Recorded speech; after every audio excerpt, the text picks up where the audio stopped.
What's up, guys? Welcome back to the channel. My name is Trey Jones. Today we're going to be talking about the fear of death and dying. Death anxiety, right? This is something that I struggled with for a very long time. Even had some moments as a child that foreshadowed the big issue that was coming with my health anxiety, my panic disorder. Many of you are struggling, so if you're watching this, you are not alone. That's why I wanted to make this video. I want to give you a little insight and story about my background with the fear of death and dying, death anxiety, and I also want to give you some tips and advice on how to make peace with this, because guys, you will have to make peace with this to fully overcome something like health anxiety for sure. Because if you never really make peace with that, you're never able to conquer that fear or do something with it, change your perspective on it. Then the next time you deal with adversity or you have new symptoms, this is just going to come back up again. So that's why it's so important to address the elephant in the room. And this is something that I'm very thankful to have overcome. Okay, but you can do it. It's just going to take time. It's not an overnight thing. And hopefully my advice can help you with that. But you know what time it is. Smash the like button down below if you're ready to kick anxiety in the butt. Leave me a comment down there. Let me know if this is something that you struggle with, because as I said earlier, you are not alone. Share your story down below, guys. Also, guys, if you're interested in anxiety coaching one-on-one with me, my email is down below in the description and in the first pinned comment. Reach out. I'll give you all my details. And we talk about things like this, the fear of death, dying. We talk about health anxiety, panic disorder. I give you a strategy. There's so many bonuses that's included, but I'll save that for whenever I talk to you through email. Also, if you haven't tried therapy, please try that as well. It's important to talk to a professional, especially regarding medication and diagnosis. Down below, there is a link in the description and in the first pinned comment for 2 free weeks of online therapy. So if you've never tried therapy, what are you waiting for? This is the perfect opportunity. Sign up down below. Also, you can cancel the day before the 2 weeks is up, so you're not charged. That's only if you're low in funds, but many of you and many of the people that have signed up, they've continued to pay past the free trial. So try that out. It's down below. Don't miss out on that. So the fear of death and dying, guys, I'll first off tell you a brief summary of what was going on with me. Whenever I was 8 years old, this was the first moment that I was like, this is an issue. I was playing with a kitten, had an allergic reaction at a church camp. I ran to the nurse's station. I had, a swollen face. I looked completely deformed. It was that bad, but I thought I was dying. The nurse wasn't there. I was banging on the door. This was legit my first panic attack. I didn't know that was what it was at the time. The nurse comes up behind me, gives me Benadryl. Eventually it goes away, but literally the whole day I thought I was dying. So there's that. Whenever I was 10 years old, this is a bigger issue. Went out, I was laying in bed, started thinking about death and dying and disease and sickness. Oh my God, I'm gonna lose my parents. Oh my God, one day I'm not gonna be here. How am I gonna die? A heart attack? Am I gonna die in a car accident, a plane crash? What's gonna happen? Am I gonna die in my sleep? What's that like, Then I started questioning everything. I started having some existential anxiety. Why am I here? What's my purpose? Why does my hand look like this? So this is a really big sign that I had something brewing beneath the surface. But I never fully resolved it. I ended up going to junior high, and after the 6 months of depression and worrying and anxiety, I just got distracted by school and I just kind of forgot about it, right? As a kid usually will eventually.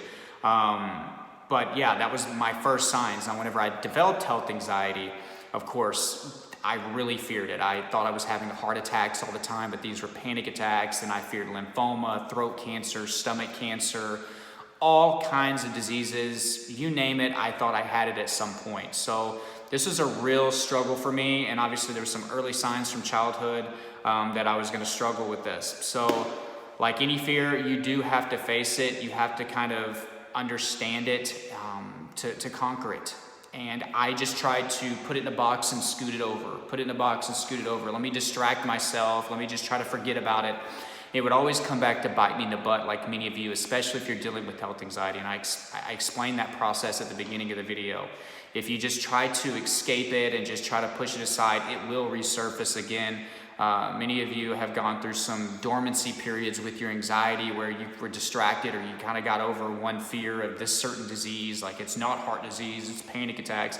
But then later, since you didn't fully resolve your anxiety, you have new symptoms and now you're worried about this. So we need to make peace with death, dying, eventual disease and sickness, possible suffering.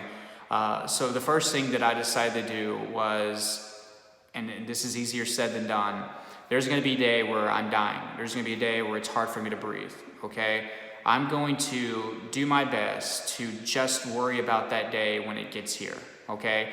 I don't want to die. That hasn't changed. I do not want to die at all, okay? I know that I'm going to be scared that day. I really do. I'm probably going to be very nervous. I'm going to be scared. I'm probably going to cry, regardless of how many people I have around me, if I'm that lucky. I will be upset that day, but you know what? I'm going to save that fear and I'm going to save that pain for that day, okay? Even if I were to develop a disease, I'm going to try to live each day to my fullest.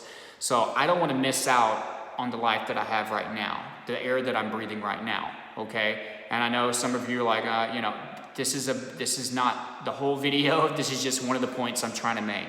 Save the fear for that day because you're going to waste so much of the life that you do have. And that's kind of what health anxiety is, right? We're trying to preserve our life. We're so scared. We're trying to control our life, control the inevitable, when ironically we stop living, okay, by doing so. So enjoy the day that you have and the air that you're getting today. And that brings me to the next thing, okay? Remember a time in your life when you didn't really worry about death, and that's usually in your childhood. Now, I had a few moments, but generally my childhood was pretty much death anxiety free, right? We were more present than we've ever been in our life, and that's a huge reason for that. We were more innocent, and you're not going to get 110% of your innocence back, but we want to get back to that more present type feeling, okay? So, for instance, I was worried about the ice cream cone that I had, or a popsicle. I was more worried about McDonald's, the meal that I was getting at that time. I was more worried about my third grade crush, or going to the movies and having popcorn, you know? Those were the things that I enjoyed. I was in the moment more in that period of time than I've ever been in my life. Now, some of that wears off with becoming an adult and having more responsibilities, and sure, we see people die around us as we get older. But the point is, if you are very, very present, it is very hard for you to worry about your past, and it is very hard for you to worry about your future. Those two areas of your life become very foggy. And we all know that people that spend their time in the past or the future tend to be anxious or depressed, okay? So where's that sweet spot? It's right there in the middle, and you can get there. It's not easy at all being present, especially if you're dealing with symptoms, right? I think that was one of the hardest things for me, was to try to be present, enjoy my day-to-day whenever I had symptoms. But that's a whole nother thing. You have to accept that anxiety is going to cause these symptoms and go through that uncomfortable period where you're putting a strategy and plan together and you're growing and recovering while dealing with pain and symptoms. That's another thing. But the point I'm trying to make is that the end of this, the solution to this whole thing is going to be you living in the present. You're alive today. You have an opportunity today. You're lucky today. You're lucky to be a part of this universe. You're lucky to be a part of this world. You're lucky to be a human and not an animal. You have an amazing opportunity each and every day that you wake up. Okay, don't take that for granted, and don't spend the whole day worrying about a day that is going to come regardless. You know, that's why so many people that develop something like cancer or, heart disease or some rough disease that they know it's going to take them out in the future, they actually start living more than they've ever lived because they get it. They understand, like, my time here is limited. I'm going to do everything. Don't wait until you're diagnosed with some disease, is what I'm trying to say. Enjoy your life. Stay in the present moment. Worry about the things you have right in front of you. If you have family, this is perfect. Like, if you have kids, you have a wife or a husband, boyfriend, girl, really, really invest your time with them and be in the moment. When you're eating, enjoy all of your food. Slow down when you eat, okay? When you go outside, breathe in that fresh air, okay? So what I really had to do, and this kind of brings me to my last thing, all right, my third point, I guess, is I had to use death as my motivation. I made a video strictly about this. You can go check that out if you want to.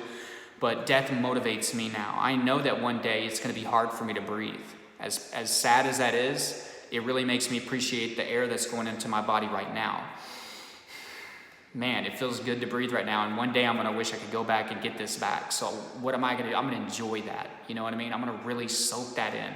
Same thing when it comes to the people that you spend your time with, your kids, your parents, your grandparents, all those people, people that are getting older. Spend your time with them because they're not going to be here forever, okay? Down to the food that you're eating. Slow down whenever you eat. Whenever you go on vacation, really enjoy it, okay? It drives me to get the most out of my day. So at the end of the day, I'm not worried in bed about, death and dying. I'm worried about, did I get the most out of my day, Did I make a good video for you guys? Did I help somebody on a coaching call? Did I tell them the right thing, or give them enough good advice? Did I tell my wife that I loved her? Did I play with my kids enough? Did I give enough hugs and kisses, right? Did I really enjoy my day? And that's the thing that drives me now. And to some people, sure, they may say, well, you shouldn't have any worries at the end of the day. That's a hell of a lot better than the worries that I used to have. You know what I mean? And I think many of you would trade just this obsession, this negative obsession of death, or this fear of death or death anxiety for something like that. And that was what I was able to do, because I know I'm not promised tomorrow. Anything can happen. So I'm going to make sure that today is good just in case. Okay, so I hope this video makes some sense to you. There's no just simple solution to not fearing death. It takes time. It is something you legit have to make peace with. But you can't just keep running from it. You can't be afraid of it triggering you. It is something that's inevitable. It is natural. It is going to happen. Billions of people have died before us, and billions more will die after us.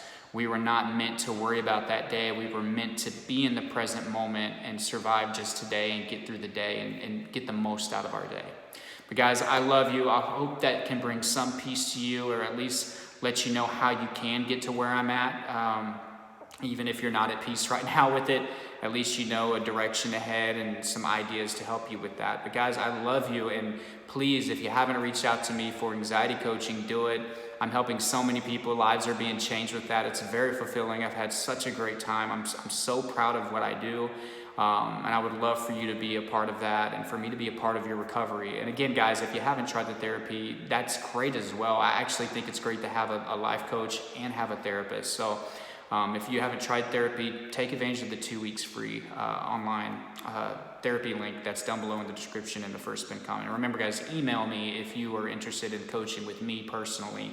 I'd love to do that. Guys, free Facebook's down below, Facebook groups. There's 3 of them. Join all those. My social media is down below. Join all those as well. You never know what's going to happen. One day I could wake up and I may not have a YouTube channel. Who knows? But join those things as well. There's other resources down below. Take advantage of those, guys. I love you so much, and keep fighting. I know it's tough, but you literally have to take this one day at a time. Don't be hard on yourself. Don't put a lot of pressure. Don't put a timetable on your recovery. Be forgiving of yourself, love yourself, and take your time, but be consistent, okay? Be consistent. That's the most important thing. But I love you all. I haven't made a video in this setting. I know some of you guys hate me for the echo. I've got a mic, and I'm gonna get that set up and get that going so we can reduce some of this echoey sound. But I love you all, and I appreciate each and every one of you for watching, subscribing, liking, leaving comments, all of that. Thank you so much. But I will talk to you guys soon, and until then, keep fighting.